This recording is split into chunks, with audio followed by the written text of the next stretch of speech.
You're a Christian student. You're praying for a breakthrough, but your bank account is still sitting at zero. And you're starting to wonder, if God is my provider, why am I struggling to buy groceries? Here's the hard truth. Being a student isn't an excuse to be stagnant, and being a Christian isn't a get-out-of-work-free card. We often wait for a miracle when God is waiting for us to use the tools He already put in our hands. The word is clear in 2 Thessalonians 3:10. The one who is unwilling to work shall not eat. Paul wasn't being mean. He was teaching us about the dignity of effort. Faith isn't just believing, it's stewardship.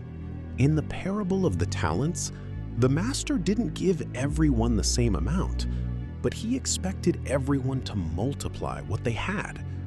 If you aren't managing the $20 in your pocket or the 2 hours of free time after class, why would he trust you with more?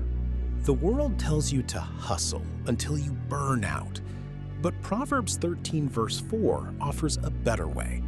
The soul of the diligent is richly supplied. Money is just a byproduct of service. What skill can you learn tonight?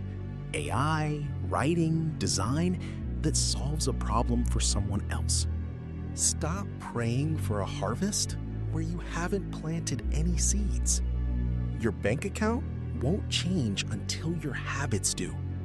Ask God today, Lord, what is in my hand that I've been ignoring? You have the call. You have the grace. Now go get the results. You weren't called to be broke. You were called to be a light.